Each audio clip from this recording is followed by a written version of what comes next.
Haleluya.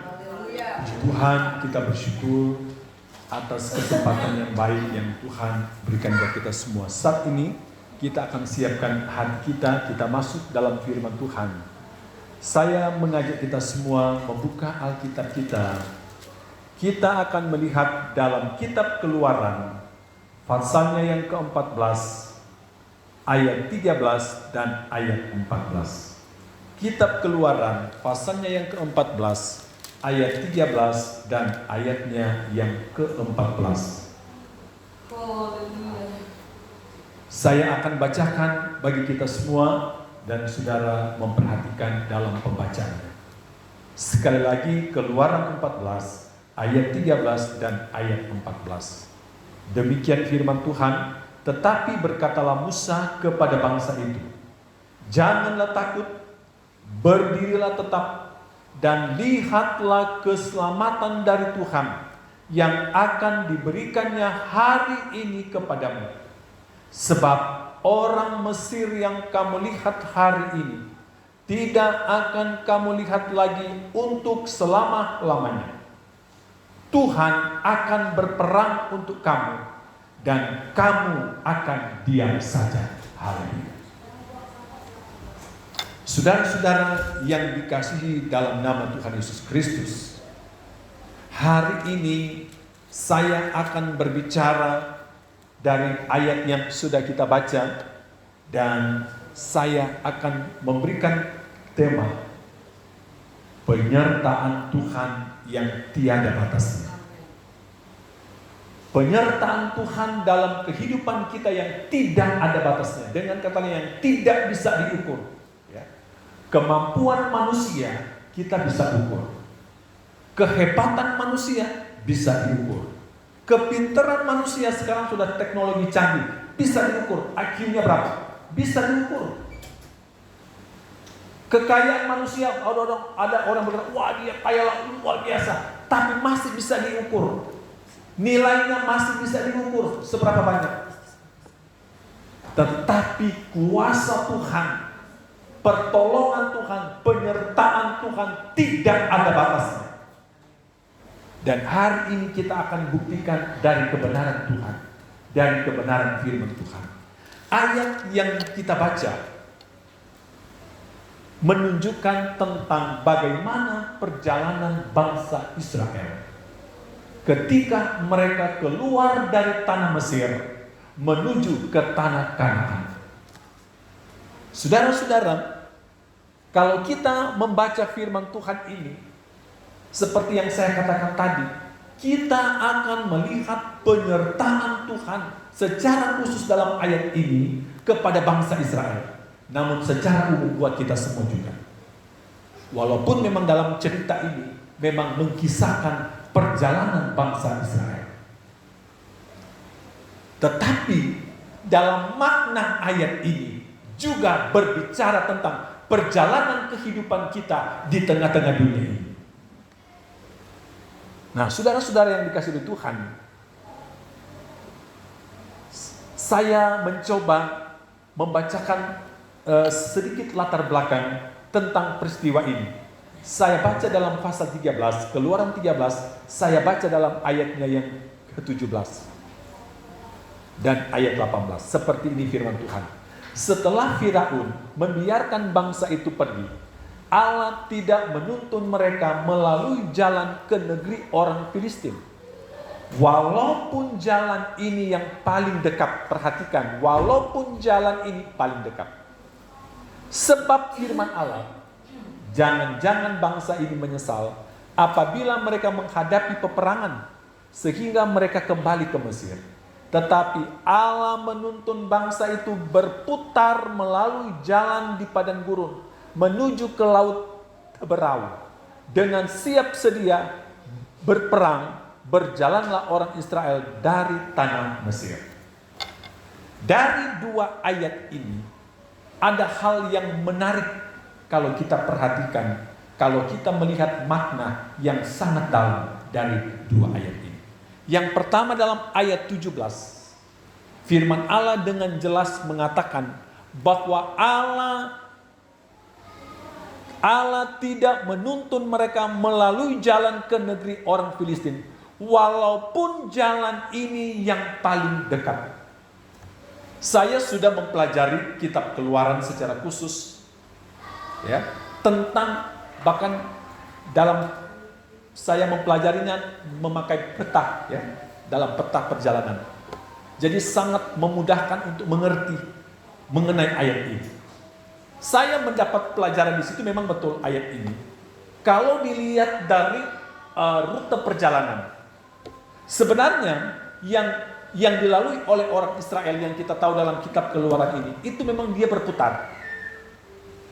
Kalau ada yang tanya, memang tidak ada jalan lain selain jalan ke padang gurun? Oh, ada. Yang dicatat ayat ini, seharusnya kalau mau cari dekat, langsung saja motong jalan melalui negeri orang Filistin. Betul ayat itu. Tetapi kenapa Tuhan bawa mereka lewat, kalau saya katakan ibarat kata, ya, misalkan kalau misalnya kita mau arah ke pintu gerbang depan, dia bawa lu ke belakang. Bertolak belakang kan? Bawa lu ke belakang, baru muter. Sedangkan tujuannya sebetulnya di pintu gerbang depan. Tapi dia bawa ke belakang dulu. Bahkan harus melewati yang namanya Laut Teberau, yang dikenal secara umum Laut Merah. Bawa dulu. Dan kalau menurut peta yang saya berkali-kali pelajari, ada jalan yang paling dekat. Betul ayat ini bilang, melalui negeri orang Filistin sampai ke tanah Kanaan. Cepat sekali, nggak harus muter. Itu kata manusia, tapi kata Tuhan bukan. Dari ayat ini yang saya ingin menjabarkan dalam perjalanan kita. Sebab kalau sudah saudara baca dalam surat Paulus kepada jemaat yang ada di Korintus, di situ jelas dikatakan begini: perjalanan bangsa Israel itu adalah gambaran perjalanan kekristenan kita. Jelas itu ayat. Artinya apa? Apa yang dilalui oleh orang Israel itu adalah gambaran perjalanan kita. Walaupun perbedaannya di mana? Perbedaan orang Israel betul-betul berjalan di padang gurun yang sebenar-benarnya memang itu padang gurun. Sedangkan kita adalah gambaran secara rohani. Padang gurun secara rohani. Apa ini yang kita akan mempelajari? Begini.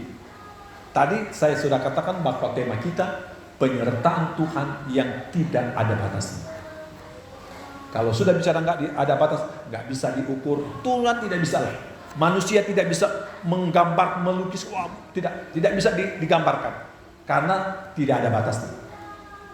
Inilah yang dialami oleh orang Israel.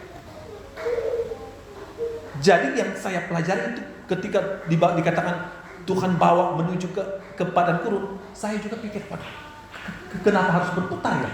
Ini waktu belum saya mendalami, masih belajar secara umum dulu. Waktu kan dikasih 7 pertanyaan begini, saya lihat kan pertanyaan, dia nggak motong jalan sebenarnya. Ngapain harus muter? Karena belum belajar dulu. Setelah mulai belajar kitab Keluaran, mulai dari pasal 1 terus belajar, wah ternyata indah sekali kalau Tuhan yang pimpin. Memang kadang-kadang menurut penglihatan mata jasmani, kok kenapa jauh ya? Kenapa mutar ya? Lewat padang gurun lagi. Padang gurun itu, ya namanya padang gurun, sudah pasti ya nggak ada pohon. Ya, sudah pasti namanya padang gurun itu kalau di waktu siang sudah pasti itu panasnya minta ampun. Dan kalau waktu malam dinginnya juga minta ampun. Tetapi dalam ayat firman Tuhan, itu yang saya katakan penyertaan Tuhan yang tidak ada batasnya, yang tidak bisa diukur dengan pemahaman, pengertian intelektual manusia. Kecerdasan manusia pun tidak bisa mengukur itu. Saya baca tadi pasal 13, masuk pasal 13, kita akan lihat ayat 21 dan ayat 22. Tuhan berjalan di depan mereka pada siang hari dalam tiang awan untuk menuntun mereka di jalan, dan pada waktu malam dalam tiang api untuk menerangi mereka, sehingga mereka dapat berjalan siang dan malam. Perhatikan, siang dan malam. Ayat 22. Dengan tidak beralih tiang awan itu tetap ada pada siang hari dan tiang api pada waktu malam di depan bangsa itu. Nah, saya sudah mau jabarkan di sini lebih jelas lagi. Tuhan bilang begini, pada siang hari Tuhan sertai mereka dengan namanya tiang awan. Pada malam hari Tuhan sertai mereka berbeda lagi dengan tiang api. Nah, di sini kita akan melihat. Saya katakan tadi, waktu siang hari di padang gurun, saya belum pernah berjalan di padang gurun, belum. Tapi waktu saya masih muda, saya senang yang namanya mendaki gunung. Nah, di daerah kami, gunung yang paling dekat adalah Gunung Soputan. Karena Gunung Soputan itu diapit oleh 2 kecamatan. Kalau ambil dari depan dan belakang ya. Kami kecamatan Langon itu mencakup, sudah sebetulnya mencakup 3 juga. Ada Tompasong, ada Kawangkoan, kan begitu. Di belakangnya ada namanya Tombatu. Di belakangnya Gunung Soputan. Nah, kalau kami mendaki gunung itu biasanya kami jalan start dari kampung kami jam 12 malam. Start jalan. Karena kan nggak mungkin kami nggak berhenti. Karena cukup jauh. Karena akan melewat hutan-hutan. Start jam 12 malam. Sampai di bawah, belum di kaki gunungnya, masih di bawah yang ada air di situ. Kalau tidak salah kurang lebih kami sampai di situ antara 3:30 jam 4 subuh. Sampailah kami di situ. Disitulah kami beristirahat untuk mempersiapkan diri akan mulai mendaki dari kaki gunung. Ya, jadi di situ kami yang sarapan karena bawa bekal, yang meminum minum karena akan melewati lereng-lereng di bawah itu, ya batu-batu sudah mulai, ya tapi di bawah itu sebetulnya dia ada air. Ya. Di situ kami mempersiapkan semua. Baru ketika mulai agak terang sedikit sudah mulai naik. Karena jangan sampai kesiangan. Karena kalau sudah kesiangan, waduh saudara, jangankan jam 10. Jam 8 saja panasnya sudah terasa di atas gunung. Ya, menyengat sekali. Sebetulnya panas matahari nggak seberapa, tapi pantulan dari pasir-pasir ini, waduh, kerasa, mukanya kerasa sekali. Ya, jadi saya mengatakan begini karena saya alami. Saya senang sampai saking senangnya saya dulu suka mendaki gunung, lengkap saya dulu. Dari cats, dari tas ransel, yang saya punya tas ransel dulu, punya tempat duduk tahun-tahun 90, saya sudah punya tas itu. Jadi tas ini bisa dibuka, bisa duduk, ya, karena pakai besi di belakang. Karena memang dipersiapkan karena saya suka sekali mendaki. Gitu. Jaket khusus untuk pakai mendaki, ya. Karena kan dingin kalau, jadi semuanya sudah dipersiapkan, ya. Jadi kalau mendaki itu udah komplit saya, karena memang suka saya mendaki. Nah, seperti itu. Dan yang saya mau katakan, cerita ini di padang gurun. Saya tidak di padang gurun, hanya ada di daerah pegunungan, ya, gunung berapi, namanya Gunung Soputan. Tapi yang saya katakan tadi, begitu mulai siang, jam 7 ke atas sudah mulai terasa. Itu masih pagi padahal. Jam 8 sudah, udah keringat. Kalau bahasa kita udah mulai keringat jagung. Sudah nggak kuat. Udah turun, cepat turun karena sudah nggak kuat. Ya. Takutnya kalau kita nggak bawa persiapan banyak minum, kita bisa kekurangan ini sudah cairan kan, terus keringat karena panasnya. Nah, ayat firman Tuhan bilang, siang hari di padang gurun Tuhan sertai dengan namanya tiang awan. Saya mempelajari ini kan memang juga ada gambarnya. Tapi gambar itu kan hanya sebagai minimal untuk menggambarkan keadaan ini. Tapi kan kita tidak pernah ada di situasi ini. Seperti apa? Tapi kan namanya tiang awan berarti kita kiaskan ada awan. Ya. Tiang awan ini adalah fungsinya untuk menaungi orang Israel, bangsa Israel, umat Tuhan, supaya apa? Tidak kepanasan. Jadi mereka Awan ini menjadi adalah seperti sarana untuk membuat mereka berlindung di bawah awan. Supaya apa? Mereka menjadi teduh, tidak kepanasan. Karena yang saya sudah katakan tadi, waduh, bisa kosong saudara di padang gurun. Tapi itulah penyertaan Tuhan yang tidak ada batasnya. Terus saudara berpikir, wah iya, sudah terjawab bahwa siang hari ada tiang awan. Terus bagaimana kalau di malam hari bisa bukan mati, apalagi mati kedinginan karena dingin sekali. Tapi Alkitab sudah menjawab tadi bahwa di malam hari tiang itu berganti, bukan lagi tiang awan, berganti menjadi tiang api. Dan fungsi dari tiang api ini ada dua. Pertama adalah untuk menerangi, karena malam hari sudah pasti gelap dimanapun itu. Mau di kota, mau di desa, namanya malam hari pasti gelap. Cuma karena di kota aja banyak lampunya kalau malam. Jadi seperti aja kayak nggak pengaruh kalau malam. Karena bantuan lampu. Kita ini kan bicara secara alami. Kalau seandainya nggak ada lampu, sama di kota juga gelap. Di desa, di pelosok semua gelap kalau malam hari. Termasuk di padang gurun juga gelap kalau malam hari. Makanya tiang itu dari tiang awan, ketika memasuki malam hari, dia berubah menjadi, namanya kata Alkitab, tiang api. Karena fungsi tiang api pertama menerangi. Dan fungsi tiang api yang kedua apa saudara? Di cuaca dingin dia menghangatkan orang Israel karena ada api. Ini yang saya katakan tadi, penyertaan Tuhan yang tidak ada batasnya. Tidak bisa dijangkau oleh pemikiran manusia. Nah, saudara-saudara yang saya kasih dalam Tuhan, Alkitab berkata bahwa perjalanan orang Israel menggambarkan perjalanan gereja Tuhan, perjalanan umat Tuhan. Artinya apa saudara?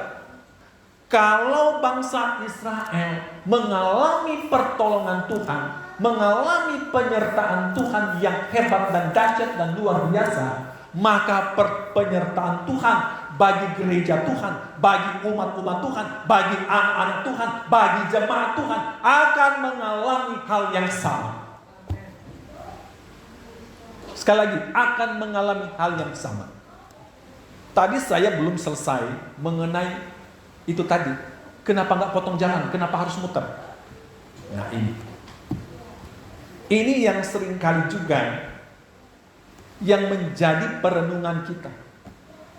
Kok Tuhan, kenapa gak hari ini saja sih? Kenapa harus besok? Kenapa harus lusa? Terlalu lama Tuhan. Ada yang pernah semacam curhat atau menyampaikan, aduh Pak Pendeta, saya berdoa itu bukan hanya sebulan, 2 bulan, setahun, bertahun-tahun, bahkan mungkin puluhan tahun. Waduh, cukup lama ya? Sering kali kita kepada Tuhan suka protes, Tuhan sudah lama. Ya kenapa gak besok aja, kenapa harus minggu depan, bulan depan, tahun depan. Tapi Alkitab berkata, coba saya baca lagi, maju lagi dulu ke atas. Kita mundur ke atas maksudnya. Setelah Firaun membiarkan bangsa itu pergi, Allah tidak menuntun mereka melalui jalan ke negeri orang Filistin. Walaupun jalan ini yang paling dekat. Alkitab juga bilang paling dekat. Sebab firman Allah, jangan-jangan bangsa itu menyesal apabila mereka menghadapi peperangan sehingga mereka kembali ke Mesir. Itu alasannya. Alasannya begini, Tuhan lebih tahu kondisinya. Tuhan lebih tahu. Mereka lewat sini, Tuhan tahu keadaannya. Tapi kita kan gak melihat itu, kita melihat dekatnya. Begitu. Tapi Tuhan tahu, kalau saya mau kasih sekarang atau besok, dia belum siap. Entarlah, nanti bulan depan. Karena kalau sekarang saya kasih, sekarang saya jawab apa yang dia minta, oh dia belum siap. Jangan-jangan bukan dia tambah setia, bisa aja dia masuk lubang. Tuhan tahu. Saya sudah banyak menghadapi pengalaman anak-anak Tuhan yang katakanlah, ya sharing lah begitu. Minta doa begini. Saya sudah bukan cuma jemaat di tempat ini, ya juga ada anak-anak Tuhan di luar begini. Tapi kadang-kadang juga saya juga berpikir, kok kenapa seperti Tuhan bawa putar ya ke sana dulu. Baru saya renungkan. Karena ada satu peristiwa, ada satu katakanlah kasus lah ya, yang pernah saya hadapi. Mendoakan seorang anak Tuhan. Saya juga bingung, kenapa harus lama? Waktu awal saya nggak ngerti, sebab bertahun-tahun soalnya. Bertahun-tahun. Tapi ujungnya, endingnya baru Tuhan buka sama saya. Ini loh. Endingnya Tuhan kasih lihat, ini loh. Orang itu nggak siap. Orang itu nggak sanggup. Oh, saya ngerti sih. Tuhan itu betul kata Alkitab, Alfa dan Omega, awal dan yang akhir. Artinya apa? Tuhan sudah tahu. Oh, bahaya. Bisa masuk lubang. Tuhan lebih tahu. Sebab saya juga, walaupun saya hamba Tuhan, saya juga manusia. Kan juga ada lagunya. Ya. Ada lagunya ya. Lala juga manusia. Ya, hamba Tuhan juga manusia. Jadi kadang-kadang, kok kenapa belum ya? Kok kenapa? Tapi endingnya Tuhan buka sama saya. Dan situlah saya bilang, luar biasa Tuhan. Luar biasa kemahatauan Tuhan. Saya tak kecewa. Tadinya udah mau kecewa saya. Aduh udah. Tapi endingnya saya bilang, oh Tuhan, saya yang minta ampun sama Tuhan. Ternyata Tuhan lebih tahu. Banyak saudara. Banyak. Tapi itu yang saya bilang tadi. Semua saya kembalikan kepada Tuhan. Balik lagi di ayat ini, berputar. Saudara, seringkali kita ada pergumulan yang begitu. Tuhan kok belum menjawab? Tuhan kok belum? Tuhan katakan apa tadi? Kalau saja bangsa ini ambil jalan yang dibilang tadi jalan yang dekat, Alkitab bilang tadi apa? Mana itu ayat itu tadi? Sebab firman Allah, jangan-jangan bangsa itu menyesal apabila mereka menghadapi peperangan sehingga mereka kembali ke Mesir. Mesir itu gambaran dunia. Mesir itu gambaran keadaan-keadaan yang tidak baik, kejahatan dan sebagainya. Lambang dari firman Tuhan. Gambaran keadaan-keadaan duniawi. Artinya begini, kalau Tuhan kasih jalan yang pintas, tapi Tuhan tahu itu bisa berbahaya, wah jangan-jangan dia balik lagi jadi duniawi lagi. Oh jangan, kasih muter sedikit. Artinya begini saudara, lebih baik agak lama dikit. Seperti kan ada bahasa, alon-alon apa saudara? Kelakon. Biar pelan, biar agak lambat, yang penting nyampe. Yang penting sampai, tepat. Karena bagi Tuhan begini, bagi Tuhan tidak ada yang terlalu cepat, tapi tidak ada juga kata terlambat. Itu bagi Tuhan. Sekali lagi, bagi Tuhan tidak ada kata terlalu cepat dan tidak ada kata sangat terlambat. Tidak. Bagi Tuhan pada masanya tepat waktunya. Itu bagi Tuhan. Saya juga ada pergumulan. Ada pergumulan menyangkut pribadi saya, menyangkut juga pelayanan. Ya. Ternyata iblis lebih parah kalau dia memakai anak Tuhan. Apalagi ada anak Tuhan menamakan diri sebagai hamba Tuhan, lebih parah saudara. Ya. Tapi memang saya juga sudah mengerti Alkitab sih. Kan di dalam Alkitab ada namanya serigala berbulu domba. Jadi jangan juga kita kaget kalau ada orang yang kita lihat dia di depan baik, tapi di belakang ada ayatnya saudara. Serigala berbulu domba. Artinya begini, kelihatan dari luar seperti domba kan berbulu kan bilang, berarti luarnya. Tapi dalamnya serigala. Itu maksudnya. Saudara mungkin pernah ketemu orang, oh ya Bu, oh ya Pak. Itu yang dimaksud berbulu domba, seperti domba. Tapi ayat itu bilang serigala tapi berbulu domba. Tapi saya dalam pengalaman saya ya, dalam menghadapi apapun tidak pernah ada yang saya lawan secara fisik. Saya selalu datang di kaki Tuhan. Sebab saya hanya minta pembelaan Tuhan.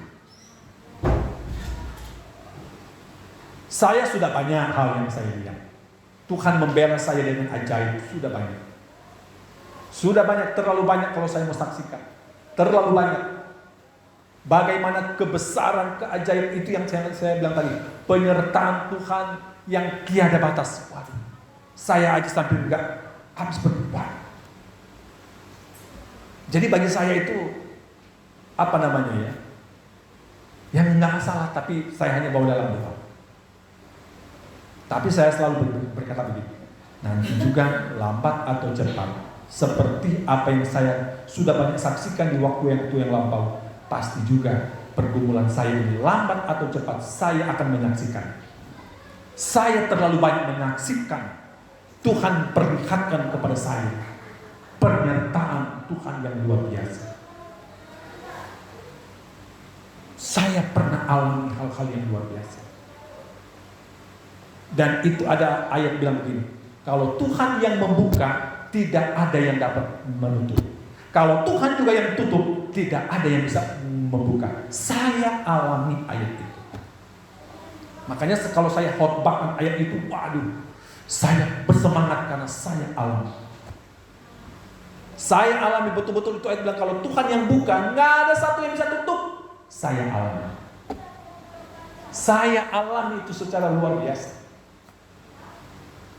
Sewaktu masih tinggal di sebelah, waduh, saya alami luar biasa.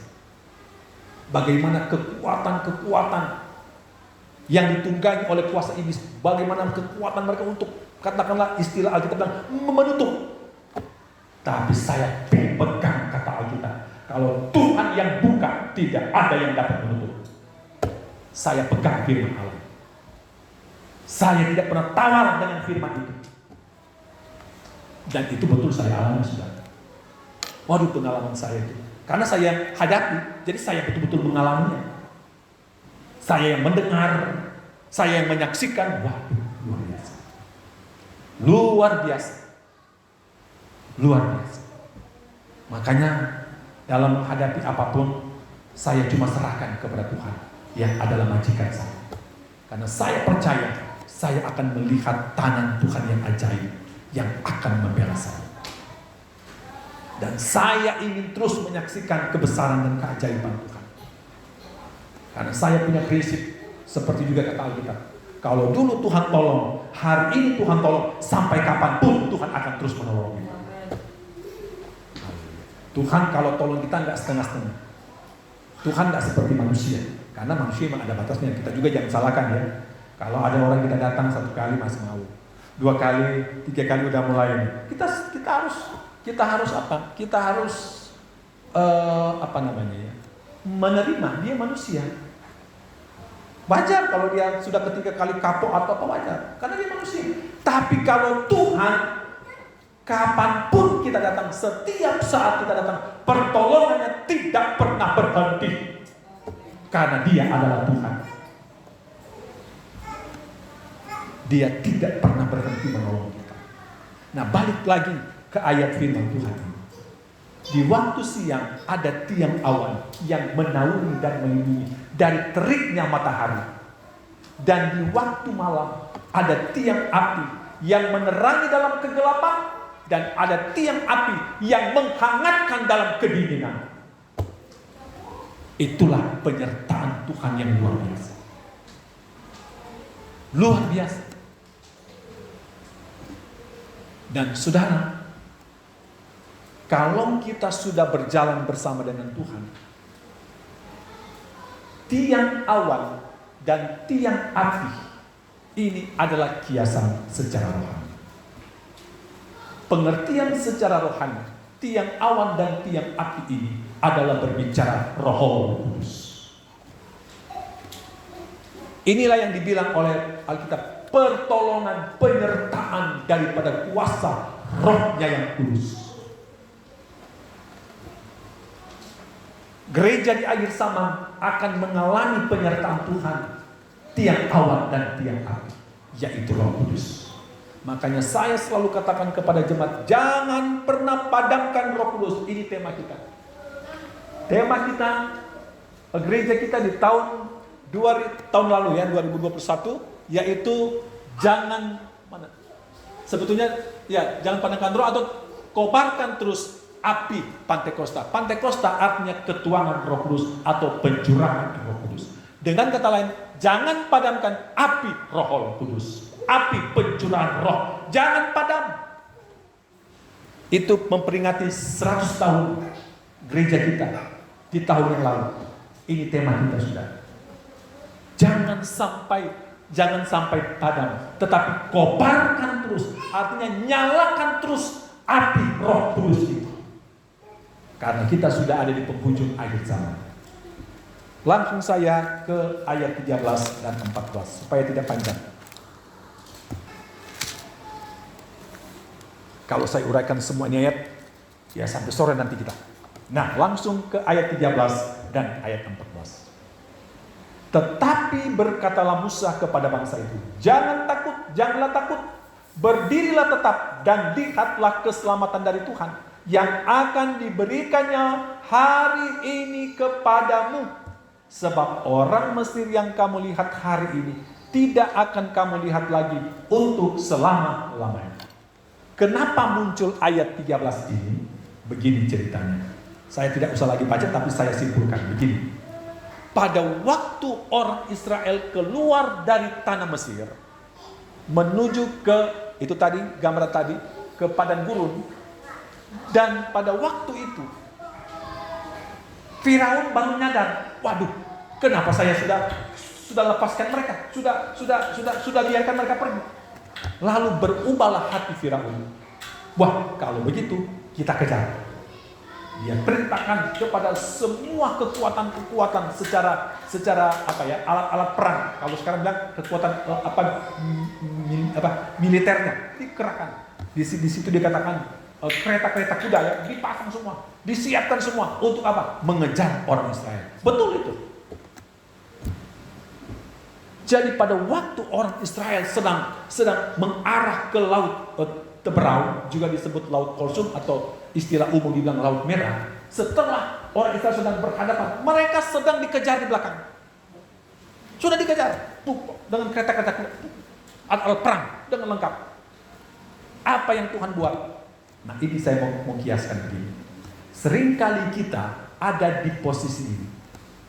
Ini paling berat loh, posisi ini. Posisi orang Israel ketika menghadapi laut Teberau, laut merah, laut Kulsum, itu posisi sulit. Begini. Ini saya bawa dalam pengalaman hidup kita sehari-hari. Ini yang saya istilahkan bahasa dunia bilang begini. Maju kena, mundur kena. Itu bahasa dunia Pak. Maju kena, mundur kena. Kenapa? Maju laut, mau tenggelam. Mundur dikejar. Mau kasih tuh leher, mau dipenggal. Dua pilihan. Maju kena, mundur kena. Ini yang saya mau katakan begini. Bahasa dunia bilang maju kena, mundur kena. Tapi bahasa Alkitab masih ada jalan lain. Sekali lagi, bahasa Alkitab masih ada jalan lain. Mata angin dunia, utara, selatan, timur, barat tertutup. Itu mata angin dunia.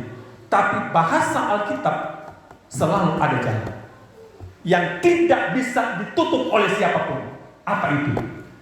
Jalan ke atas, datang kepada Tuhan. Itu jalan yang tidak bisa dihambat, tidak bisa dihalang oleh siapapun. Jangankan orang, saya mau katakan, setan pun tidak bisa menghalang engkau datang menghadap Tuhan. Boleh orang bilang depan tertutup, boleh. Belakang tertutup, kiri kanan tertutup, boleh. Tapi ingat, atas tidak bisa orang tutup. Saudara datang ke Tuhan, tidak bisa orang tutup. Kalau engkau hari ini punya masalah seperti itu, Alkitab mau jawab, hari ini ada jalan. Pak Pendeta begini, Pak Pendeta begini. Enggak ada jalan. Datang kepada Tuhan. Itu jalan. Jangan bilang begini, memang kalau kita datang ke Tuhan gimana? Izinkan tangan Tuhan yang berperkara. Nanti kita baca di dalam ayat 14 itu jawabannya. Jangan tanya nanti bagaimana. Jangan pikirkan itu. Alkitab ini berkata, perhatikan ayatnya yang ke-13. Kita perhatikan firman Tuhan. Tetapi berkatalah Musa kepada bangsa itu. Ingat kata-kata ini. Janganlah takut. Perhatikan, janganlah takut. Terus, berdirilah tetap. Nah, kata Alkitab, berdiri tetap. Jangan goyah-goyah. Dan lihatlah keselamatan dari Tuhan. Artinya begini. Lihatlah keselamatan dari Tuhan. Ada ayat lain berkata begini. Arahkanlah pandanganmu ke depan. Jangan lihat kanan kiri, apalagi belakang. Arahkan. Artinya begini, tantangan boleh ada, masalah boleh ada, tapi jangan dengan kiri kanan. Seringkali kenapa banyak orang berlarut-larut dalam masalah, terlalu banyak dengan kiri kanan. Apa kata ini, apa kata ini, apa kata ini. Seharusnya tutup telinga, arahkan pandangan ke depan. Kepada siapa? Tuhan Yesus Kristus. Karena itu yang diajarkan Alkitab. Saya tidak mengajarkan pengalaman saya mengajarkan apa yang dikatakan oleh Alkitab. Namun apa yang diajarkan oleh Alkitab sudah menjadi pengalaman saya. Itu maksudnya. Jadi saya tidak mengajarkan pengalaman saya, tidak. Tapi apa yang dikatakan Alkitab sudah menjadi pengalaman saya. Saya sudah mengalami. Itu saja yang saya bilang. Terus perhatikan lagi. Lihat keselamatan dari Tuhan yang akan diberikannya hari ini kepadamu. Sebab orang Mesir yang kamu lihat hari ini tidak akan kamu lihat lagi untuk selama-lamanya. Maksudnya begini, masalah yang engkau hadapi hari ini, persoalan yang engkau hadapi hari ini, kalau Tuhan bereskan, tuntas. Asal Tuhan yang bereskan. Cuma kita yang ragu. Kan dibilang tadi, jangan takut. Jangan bimbang. Kan begitu. Cuma kita aja yang ragu. Apa iya? Apa iya? Apa iya? Apa iya? Dan seterusnya. Ayat 14. Tuhan akan berperang untuk kamu dan kamu akan diam saja. Makanya kalau juga kita ada pergumulan, jangan kiri kanan tetangga kita satu RT kita diceritakan semua persoalan kita. Udah, ke mertua lah, ke adik ipar lah, ke awal dan bukannya selesai, tambah besar tuh masalah. Betul apa betul? Kalau yang mendengarnya kasihan sama kamu, tapi kalau yang juga mendengarnya malah yang kata-kata yang didengar apa? Syukur. Waduh, apa nggak sakit hati? Mending dia datang dari Tuhan. Tuhan yang akan bereskan. Saya ada masalah yang saya hadapi hari-hari ini, saya bilang, Tuhan, biar tanganmu sendiri yang akan berperkara. Karena kalau tangan Tuhan yang berperkara, saya lagi-lagi saya mau katakan, sudah banyak yang saya lihat. Sudah banyak yang saya lihat. Sudah banyak terjadi, sudah banyak. Karena saya percaya dan yakin sekali akan firman Tuhan bahwa Allah akan berperang bagi kita. Ya, firman Tuhan itu kata Alkitab ya dan amin. Soal masalah Tuhan bertindak apa? Ya terserah Tuhan. Yang penting kita serahkan sama Tuhan. Itu kan urusan Tuhan. Karena yang bertindak kan bukan saya. Sekali lagi, yang bertindak bukan saya, Tuhan yang bertindak. Makanya saya juga bilang sama jemaat, kalau ada pergumulan, datang ke Tuhan. Kalau jemaat kasih tahu saya hanya bantu dalam doa. Ya, karena saya bukan Tuhan. Saya nggak bisa selesaikan. Saya cuma tolong dalam doa. Ya, tanggung jawab saya menolong dalam doa. Tapi yang menyelesaikan itu bukan saya. Itu adalah tangan Tuhan. Makanya saya juga bilang sama jemaat, kalau mau selesai, datang sama Tuhan. Sebab cuma Tuhan yang mampu menyelesaikan setiap apa yang kita alami. Haleluya. Jadi jelas bahwa sebab orang Mesir yang kamu lihat hari ini tidak akan kamu lihat lagi untuk selama-lamanya. Saya akan jawab ini tentang ayat ini. Bagaimana ini Pak Pendeta? Kok nggak dilihat lagi? Iya, betul ini ayat. Fakta membuktikan apa? Ketika orang Israel itu tadi mereka menghadap Tuhan pada waktu sudah dalam keadaan terdesak. Maka Tuhan katakan, Musa, apa yang ada di tanganmu? Kata Musa, tongkat. Kata Tuhan, taruh tongkatmu itu di atas permukaan air, pukulkan air itu, dan pada waktu itu oleh kuasa Tuhan bertiuplah angin yang kencang waktu itu. Angin itu siapa yang buat? Tuhan. Bertiuplah angin itu sampai memisahkan itu air. Ya. Angin itu bertiup kencang luar biasa sampai airnya itu terbelah oleh karena tiupan angin. Dan saya mau katakan angin itu adalah ciptaan Tuhan. Pada waktu itu Alkitab berkata sampai ke dasar laut dan menjadi kering, maka berjalanlah orang Israel di tanah yang sudah menjadi kering. Setelah mereka sampai ke seberang, sudah mau naik semua. Ternyata juga tentara Filistin sudah mengikuti mereka dari belakang. Mereka pikir memang cuma orang Israel yang bisa lewat begini, kamu juga bisa. Wow. Pada waktu semua orang Israel sudah naik semua ke atas, kata Tuhan apa lagi? Musa, kasih balikkan. Sudah. Pada waktu mereka di tengah, kembali lagi air itu yang terkuak itu kembali terkubur semua dalam air. Betul ini ayat bilang, tidak akan kamu lihat lagi untuk selama-lamanya. Kalau engkau punya pergumulan, ingin mengalami pengalaman ayat ini, Alkitab itu berkata, Tuhan akan berperang untuk kamu, kamu akan diam. Kata diam bukan berarti juga bermasa bodoh. Kata diam di sini artinya kita datang tinggal di dalam Tuhan. Datang di kaki Tuhan, kita akan lihat perbedaan.